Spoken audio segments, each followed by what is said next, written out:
era lo que precipitaba al momento de centrifugarlo. Decíamos que se montaba a nivel de microscopio y que ahí era donde se empezaba a evaluar. Hay muchas cosas que nos sirven en el examen microscópico, es quizá lo más importante del análisis de la orina. Si la orina está bien, por lo general no se encuentra nada. Sin embargo, pueden encontrarse, por ejemplo, células epiteliales. Cuando se encuentran células epiteliales en el examen de la orina, en el caso de las mujeres es muy frecuente encontrarlas, ¿sí? En el caso de los hombres no. Cuando hay inflamación, cuando hay infección, aumenta el número de células epiteliales en hombres. Cuando hay infección e inflamación en mujeres, también aumenta el número de células epiteliales, pero al momento en que les hablo de aumento, les digo, un sedimento de orina de mujer se ve casi que completo de células epiteliales. Luego podemos ver glóbulos blancos, glóbulos rojos, ya a nivel celular. Las células son las únicas que se reportan por campo de edición, o sea, se cuentan varios campos y se reportan por medio del número de células. Entonces van a encontrar leucocitos 3 por campo, o van a encontrar eritrocitos eventuales, por ejemplo, que se ven en algunos campos sí, en algunos campos no. Eso es lo que significa. El resto de cosas, células, bacterias, moco, que son cosas que podemos encontrar en el sedimento, se reportan a nivel de cruces, ¿sí?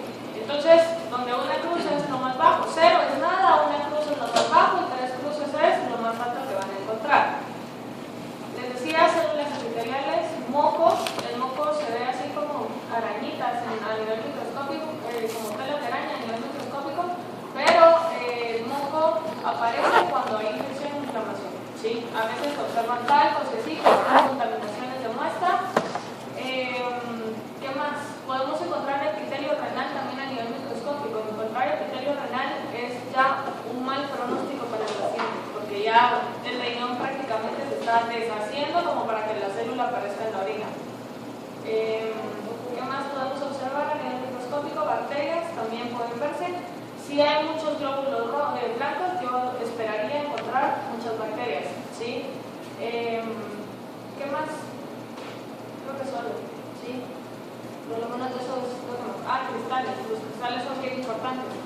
Los cristales en la orina se forman con proteínas, o sea, cuando hay mucha proteína en la orina es muy frecuente encontrar cristales, porque la proteína forma como una capa mucilatinosa que lo que hace es empezar a atrapar diferentes cosas, que forman diferentes tipos de cristales. Hay cristales de alinos, hay cristales, por ejemplo, de ácido úrico, los podemos ver en la orina. Hay cristales de oxalato, hay cristales amorfos, hay cristales o hay los cilindros, por ejemplo, que les decía es lo más importante, porque los cilindros son los que se forman con proteína. Cuando se forma el cilindro, ¿saben qué es un cilindro? ¿Sí? Es como un tubito. Un cilindro normal, por eso se llaman cilindros, porque tienen esa forma, tienen la forma de cilindro. Tienen esa forma porque es lo que está pasando por el glomérulo. O sea, el glomérulo deja pasar la proteína con bacterias, por ejemplo, o deja pasar la proteína con algo más, con eritrocitos o con glóbulos rojos, y eso va dando la forma del cilindro. Encontrar cilindros es también un pronóstico relativamente malo en algunos pacientes, a diferencia de los cristales, que los cristales pueden encontrarse por varias cosas. Cuando veamos ácido úrico vamos a ver cristales de ácido úrico que se pueden ver en orina. Cuando veamos degradación de aminoácidos vamos a ver los de oxaloacetate del calcio que también se encuentran en orina. Estos últimos no necesariamente son patológicos, ¿sí? Algunos cristales se forman de cistinas, por ejemplo, que es por ustedes ya saben, dos cisteínas que se vuelven insolubles y se cristalizan, y ese tipo de cosas los vamos a ir viendo poco a poco, pero que sepan que todo eso lo podemos encontrar en un examen de orina, ¿sí? Si no lo encontramos es porque no está. Otra de las cosas que nosotros podemos evaluar con la orina es el índice de filtración glomerular, ¿sí? Este índice o la tasa de filtración glomerular es el TFG o el IFG, que es básicamente lo mismo, que me sirve para evaluar la cantidad de plasma por mililitro que está siendo filtrado en el glomérulo de una sustancia determinada. ¿Se recuerdan que habían 4 tipos por lo menos de sustancias diferentes? Las que se filtraban y se secretaban, las que se secretaban y se reabsorbían y así, ¿sí? Diferentes combinaciones.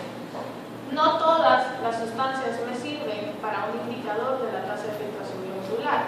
De las 4 sustancias que vimos, ¿qué creen que yo necesito o qué características tiene que tener la sustancia para servir como indicador de la tasa de filtración glomerular? Filtración. Primero, Pongamos un ejemplo. ¿Proteínas me servirían a mí para evaluar la tasa de filtración glomerular? ¿Por qué no? Porque no se filtran. O sea, las que no se filtran, células, proteínas, y lo que había tenido proteínas, descartado. No me sirve. ¿Qué más? A ver, glucosa, ¿me serviría para evaluar la tasa de filtración glomerular? ¿Por qué no? Porque se reabsorbe toda, en teoría. ¿Sí? Por lo menos a niveles bajos de 180 miligramos por decilitro se reabsorbe toda. Quiere decir que yo no la voy a encontrar en orina. A ver, ¿qué más se les ocurre? ¿Qué características tiene que tener la sustancia? Primero, ¿qué? Se tiene que filtrar. ¿En qué porcentaje? 100%. Al 100%. ¿Qué más? Que sea lo mismo que el excretado. Que sea lo mismo que el excretado. ¿Quiere decir que la sustancia se secreta o no se secreta? No se secreta. Tiene que ser una sustancia que no tenga secreción, que únicamente tenga filtración, que no tenga reabsorción y que por lo tanto la excreción sea igual a la filtración. ¿Sí se entiende? ¿Sí? ¿Alguien se me perdió con el trabalenguas acá? ¿No? ¿Todo el mundo claro? Las únicas moléculas que pueden filtrarse completamente y que no se secretan, por lo menos no en grandes cantidades, y que la excreción es igual a la filtración, son metabolitos de desecho. Por ejemplo, el nitrógeno y la creatinina. El estándar de oro es una molécula diferente. Sin embargo, la más utilizada es la creatinina, porque la creatinina es una molécula de desecho que se va a filtrar completamente y por lo tanto la excreción va a ser muy similar a la tasa de filtración. El problema con la creatinina es que como es un producto de desecho puede secretarse pero en cantidades muy chiquititas. Quiere decir que ahí yo estoy introduciendo un pequeño error. Por lo tanto, ¿saben qué es el estándar de oro? ¿De alguna prueba? No. Cuando se fija un estándar de oro es como la mejor prueba para ciertas cosas. ¿Sí? Por ejemplo, el estándar de oro para el índice de filtración glomerular es la depuración de inulina. El estándar de oro, por ejemplo, para el diagnóstico de tuberculosis es el cultivo. O sea, yo puedo diagnosticar tuberculosis por un Signilsen, puedo diagnosticar tuberculosis por anticuerpos, puedo diagnosticar tuberculosis por muchas pruebas, pero la mejor es el estándar de oro. ¿Sí? O sea, si ustedes no hacen cultivo, no tienen un diagnóstico certero. Lo mismo pasa con la tasa de filtración glomerular. Ustedes pueden hacer muchas cosas, pero al final, si no lo hacen con inulina, el diagnóstico lleva cierto porcentaje de error. Entonces deben de conocer qué tanto error, qué tan propensas a error son algunas pruebas. ¿Quiénes dije que era el estándar de la tasa de filtración glomerular? Inulina. ¿Qué era la inulina? Ya les había dicho. Sí. ¿Qué era?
Entonces vamos a definir acá aclaramiento renal como volumen de plasma que el riñón depura de una sustancia dada por unidad de tiempo. Para poder conocer la tasa de filtración glomerular, ¿qué necesito hacer? ¿Con una orina va a ser suficiente, sí o no? Vamos a hacer dos definiciones de orina diferentes. ¿Se recuerdan que uno de los análisis macroscópicos de la orina era el volumen? ¿Se recuerdan que lo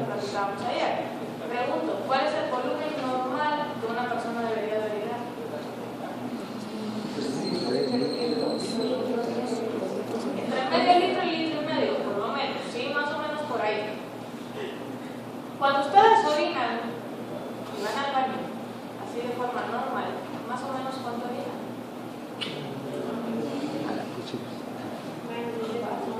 ¿Ni idea? 300. Como 3 litros de un solo. 300. Ah, 3 litros. Como entre 100 y 300 ml, dependiendo de su índice de hidratación, ¿sí? Pero más o menos por ahí va. ¿Ese volumen es significativo del estado de hidratación del paciente, sí o no? Con la concentración. El medio litro o litro y medio es en un día. Quiere decir que si ustedes van a medir el volumen de orina orinado, lo tienen que medir en un día, ¿sí? Cuando hacen el examen de orina, el que hablábamos, el físico, el químico y todo lo demás, puede ser en una orina cualquiera. La otra va a ser una orina de 24 horas. Entonces estamos hablando de dos muestras de orina diferentes. Una orina de 24 horas y una orina que se le llama vulgarmente al azar, ¿sí? O sea, una orina cualquiera, en cualquier parte del día, ¿sí? En cualquier momento del día. La orina de 24 horas es algo tedioso para los pacientes porque imagínense, tienen que ir contabilizando el volumen de orina, cosa que en el baño no lo pueden hacer, ¿sí? Eso implica que tienen que empezar a recolectar toda la orina en el mismo bote y al final llevar el bote al laboratorio con el litro y medio, los 2 litros de orina, ¿sí? Hay personas que tienen poliuria, por ejemplo, que llegan con sus 2 galones al laboratorio, ¿sí? Para que hagan la unidad. Hay gente que no. ¿Cómo recolecta su paciente orina 24 horas? A ver, doctor, usted está mandando una orina 24 horas, pero le tiene que explicar al paciente cómo la va a recolectar. ¿Cómo la hace?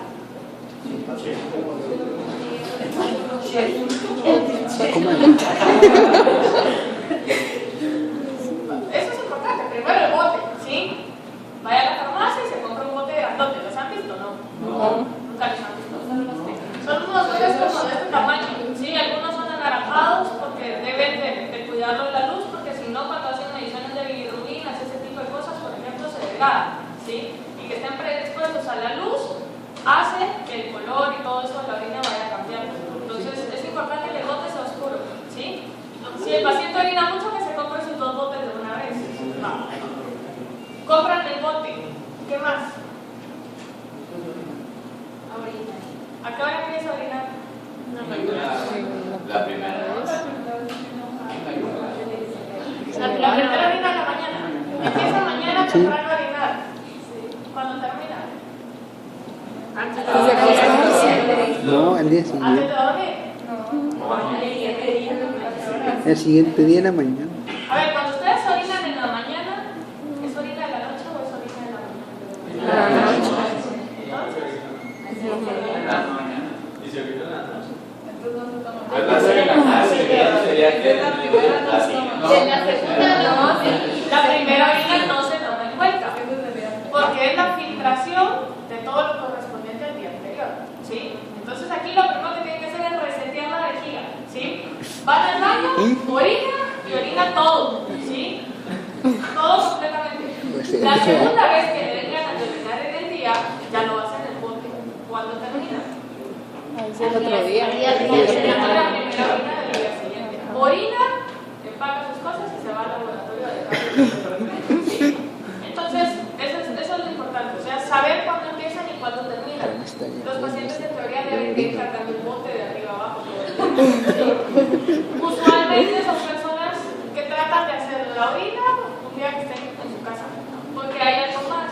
Imagínense que ustedes tuvieran que estar cargando su bote de orina 24 horas acá. En esta clase no habría problema porque es un refrigerador, ¿sí? Pero ¿qué pasa en las otras clases? Imagínense, abajo del sol, el calor, o sea, se les ocurre dejar el bote en el carro, ¿qué pasa? Las bacterias se empiezan a proliferar cuando hay temperatura, ¿sí? Quiere decir que al final eso les va a afectar el análisis también. Es más probable que se empiecen a formar cristales, que haya más sedimentos, etc. Quiere decir que la orina, de preferencia, debe estar refrigerada, ¿sí? Algunas personas, a la mayoría, les da un poco de asco meter la orina en la refri, ¿sí? Realmente no tiene nada de malo, ¿sí? Pero, ¿qué es lo que pasa? Si no tiene espacio en la refri, o pueden toparse con gente que ni siquiera tenga refri, la recomendación puede ser que mantenga el bote debajo de la pila. Por lo general, debajo de la pila es un lugar lo suficientemente húmedo como para poder mantener la temperatura en la orina, ¿sí? Entonces, lo importante es que todo el día esté orinando en ese bote.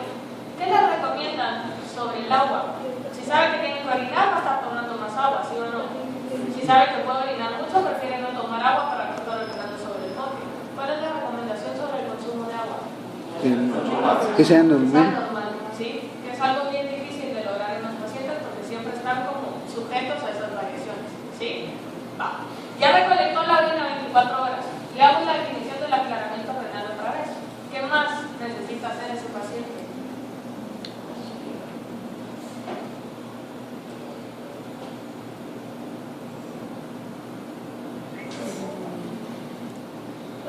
A ver, dice volumen de plasma que el riñón depura en una sustancia dada por unidad de tiempo. El tiempo ya lo tengo controlado, porque son las 24 horas que va a orinar. La cantidad que depura la tengo controlada, porque es lo que voy a medir en la orina. Pero ¿qué más está diciendo el aclaramiento renal? El plasma. El plasma. No, el plasma. ¿Qué dice? ¿Qué dicen las primeras tres palabras? Volumen de plasma. Volumen de plasma. O sea, Sacarse necesitan sangre. conocer la concentración plasmática de creatinina. Porque si su paciente mantiene mucha concentración alta de creatinina, yo esperaría que la depuración fuera alta. Si mantiene niveles bajos de creatinina, yo esperaría que la depuración fuera baja. Lo que yo quiero medir ahorita es cuánta creatinina está pasando por el glomérulo y está siendo filtrado, ¿sí? Quiere decir que el paciente llega al día siguiente ya con su orina de 24 horas y en ese momento tiene que llegar en ayunas porque le van a sacar sangre, ¿sí? Entonces, cuando ustedes le explican a su paciente cómo va a ser la filtración, las recomendaciones van desde ir a la farmacia hasta llegar en ayunas al día siguiente. Porque si lleva la orina de 24 horas y no llega en ayunas, en el laboratorio lo van a mandar de regreso. Y al momento en que tenga que llegar en ayunas al día siguiente, la orina de 24 horas del día anterior ya no sirve, ¿sí? No sirve porque debe de ser simultáneo. Entonces, al final el paciente los va a parar odiando a ustedes porque no les dijeron que tenían que llegar en ayunas, ¿sí? Y ahora ya no van a ser 24 horas, sino 48 horas cargas del bote. Y no el mismo, tiene que ir por otro nuevo. Va. Entonces, al final, yo calculo el aclaramiento en creatinina como U por B partido T, donde U es la concentración urinaria, V es el volumen de orina orinado y P es la concentración plasmática de creatinina, ¿sí? Entonces, al final, ahí si se dan cuenta, yo estoy haciendo una relación en el volumen, aquí en la concentración plasmática y en la concentración de orina. Sin embargo, aquí yo no estoy tomando en cuenta el tiempo, ¿sí? Quiere decir que al final tengo que hacer la conversión, esa va a ser el aclaramiento total, tengo que hacer la conversión por minuto, ¿sí? Va. Claro, vamos a hacer un aclaramiento renal. Hay algo importante acá. La creatinina decíamos que era un producto de desecho. ¿Producto de desecho de qué? De los animales. Ni idea. ¿No habían escuchado la creatinina antes? Sí. ¿Para qué? La mayor cantidad de creatinina, mayor capacidad de difusión renal. Ajá, eso significa, pero es por esto mismo, ¿sí? Mientras más alta le salga, es porque se está filtrando más creatinina y probablemente los riñones estén dejando pasar más cosas, ¿sí? ¿Para qué más han escuchado la creatinina? Sí, aparte de los riñones, estamos viendo como riñones ahorita, pero la creatinina se produce de forma normal en otra cosa. ¿En qué? ¿Alguien aquí que va al gimnasio, no? ¿Se iba a preguntar, ¿es diferente a creatina? Sí, es diferente. La creatinina es el producto de degradación de la creatina, ¿sí? Y cuando van al gimnasio les recomiendan tome creatina. ¿Por qué? Porque es la energía del músculo, o sea, se almacena la energía del músculo. La energía del músculo se almacena en forma de fosfocreatina y eso libera creatina, ¿sí? La reacción es reversible, quiere decir que la creatina puede formar fosfocreatina para que vayan al gimnasio y tengan mucha energía. La energía a nivel muscular quiere decir que la creatinina al final va a ser un producto de degradación de la energía que tenga el músculo. Entonces, si es un hombre musculoso o una mujer musculosa, que también puede ser, la creatinina normalmente va a estar en condiciones plasmáticas más altas, ¿sí o no? Si el paciente pasó haciendo ejercicio una semana y nunca en su vida había hecho ejercicio, los niveles de creatinina van a aumentar de forma normal. Hombres se espera que tengan niveles de creatinina más altos que mujeres, por lo mismo relacionado a la masa muscular, ¿sí? El reposo puede afectar niveles de creatinina, en lugar de subirlos los va a bajar, que sería el efecto contrario. Quiere decir que ustedes le recomiendan a su paciente estar por lo menos 3 días sin hacer ejercicio. Si es una persona que hace ejercicio de forma regular, que le baje el ritmo de ejercicio. Entonces los valores de creatinina por acá, por eso no están distintos. Hay valores de creatinina hombres, mujeres y niños, ¿sí? De hecho, hay un ajuste que se hace en la tasa de filtración glomerular donde se evalúa peso y talla. Digamos una persona atlética, por así decirlo, y una persona sedentaria, los niveles de creatinina van a ser muy diferentes, ¿no? Van a ser diferentes, por eso usted le recomienda reposo a su paciente, porque ¿qué pasa? No hay valores de referencia para personas atléticas, ¿sí? Y el valor de referencia va a depender a la cantidad de ejercicio o a la cantidad de esfuerzo que haga. Por ejemplo, si yo les digo, usted y yo subamos 10 veces corriendo estas gradas, probablemente yo tenga que hacer mucho más esfuerzo para lograr la misma cantidad, ¿sí? Aunque ninguno de los dos sea atlético. No sé si usted es atlético, ¿no? Pero eso no varía porque, o sea, no hago ejercicio un tiempo, pero como yo hago ejercicio siempre, igual no me va a variar. ¿Cómo así? ¿Cómo así? O sea, si una persona hace ejercicio siempre, Su valor normal de creatinina es el elevado, digamos. pero si usted deja de hacer una semana, por ejemplo, En va a variar realidad va a mucho. bajar. Sí va a bajar porque el músculo deja de producir energía a gran escala, por lo tanto deja de producir creatinina a gran escala. De hecho, se recomienda que sean por lo menos 3 días sin ejercicio, ¿sí? Pero es porque les digo, no tenemos un valor de referencia para, ¿usted cuánto corre a la semana? 2 horas. El valor de referencia para los que corren 2 semanas es ese, ¿sí? O sea, esa referencia no la tenemos. Entonces, lo recomendable es que en esas 3 semanas una persona atlética pase a ser una persona normal, ¿sí? Entonces, ahí ya no existe esa variación. Dietas altas en proteína, toda la proteína va a nivel muscular y eso también hace que los niveles de creatinina aumenten, ¿sí? Entonces, al ¿Y si final, si se tenemos dan cuenta, eso? la creatinina lleva Sí, como eso es mucho justo. factor de error ahí metido y por lo tanto ustedes tienen que tratar como de reducir ese error. Y por eso les digo, los principales errores de los resultados no están en el laboratorio, están antes de que lleguen al laboratorio. Porque si ustedes no les dieron las recomendaciones adecuadas al paciente, el laboratorio les mide el nivel de creatinina y si salió elevado, está elevado. Y en base a eso ustedes hacen un diagnóstico, pero ustedes no le dijeron al paciente que no tenía que hacer ejercicio, no le dijeron al paciente que tenía que llegar en ayunas, no le dijeron de que no tenía que comer alto en proteína, ¿sí? O sea, todas esas recomendaciones deben ir de la mano antes de mandar a hacer un examen, ¿sí? Y quien tiene contacto con el paciente son ustedes, porque si llega al laboratorio, en el laboratorio le van a dar las recomendaciones, pero ¿qué va a pasar? Probablemente ya iba a hacerse la prueba, ¿sí? Y era lo que les digo, va con la orina 24 horas y al final quien sale perdiendo ahí es el paciente, ¿sí? Bueno, ¿estamos bien acá? ¿Sí? Va. La valoración del equilibrio hidroelectrolítico es una parte importante de la exploración general del paciente, sin embargo no va sola, debe ir acompañado de una exploración física y de la historia médica, eso ustedes ya lo saben, o sea, solo con ver un resultado ustedes no pueden dar un diagnóstico. Entonces, ¿qué deberían de hacer cuando ustedes mandan a hacer un perfil electrolítico? De entrada están midiendo sodio, potasio, cloro y bicarbonato. Sin embargo, el bicarbonato vamos a ver ya el día de mañana que empezamos a ver gases arteriales, que el bicarbonato no necesariamente se puede medir, puede sacarse un número indirecto de bicarbonato como por diferencias, lo vamos a platicar mañana. Luego tenemos el cálculo del anión GAP. ¿Se recuerdan que les había dicho que era el anión GAP? ¿Cuándo aumentaba el anión GAP?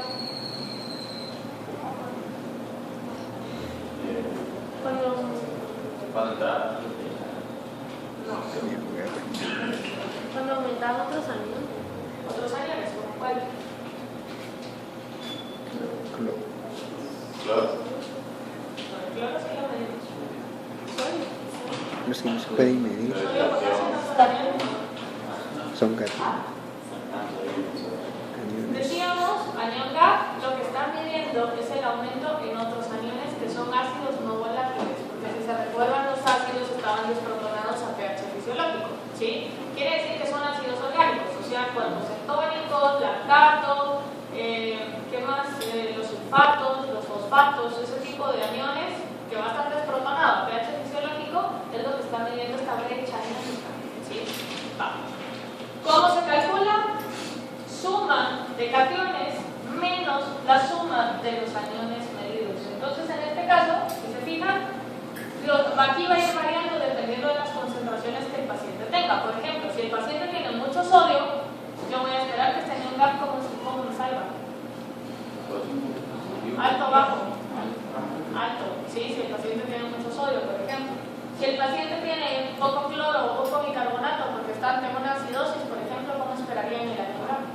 Alto, ¿sí? Quiere decir que no necesariamente van a estar midiendo estos ácidos no volátiles, sino tienen que tener en relación que es lo que está aumentando el cálculo de la INCAP, porque puede ser que haya desplazamientos dentro de las mediciones de la fórmula. ¿Sí se entiende?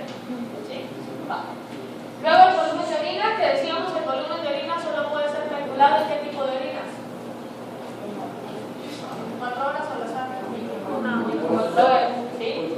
Y la medición de la osmolaridad. Es importante medir la osmolaridad porque la osmolaridad me está dando una idea aquí de los kilogramos de agua que yo tengo en solución. ¿Sí? Entonces, ¿qué estoy determinando con el perfil electrolítico? Cantidad de aniones, cantidad de cationes y indirectamente cantidad de agua que yo tengo en un paciente. ¿Sí? Va. Aquí, si se fijan, tenemos sodio, potasio, bicarbonato y cloro. Pero ¿qué está pasando con los valores? Van cambiando de acuerdo al lugar en donde estén presentes. Ya habíamos hablado de la diferencia entre plasma, por ejemplo, y el líquido intracelular, pero si se fijan hay otras variaciones acá, por ejemplo, como a nivel intestinal o en sudor. Esto es parte de la tarea que en teoría vienen haciendo desde la semana pasada. Me buscan para diagnóstico de qué patologías es necesario hacer mediciones de sodio en sudor. ¿Sí? En sudor.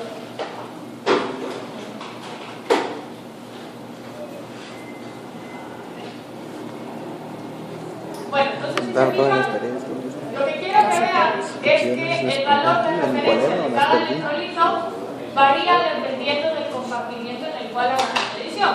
No va a ser lo mismo hacer electrolitos en una muestra de orina que hacer electrolitos en una muestra de sangre, que hacer electrolitos en algún líquido, por ejemplo, ¿sí? Lo importante acá es saber que para cada uno de los líquidos hay valores de referencia diferentes, ¿sí? Bueno, ¿alguna pregunta? ¿No? ¿Qué orden miren de María Alejandra? ¿Qué orden lo suyo? Yo no sé ni siquiera dónde apunté mis tareas que había que hacer.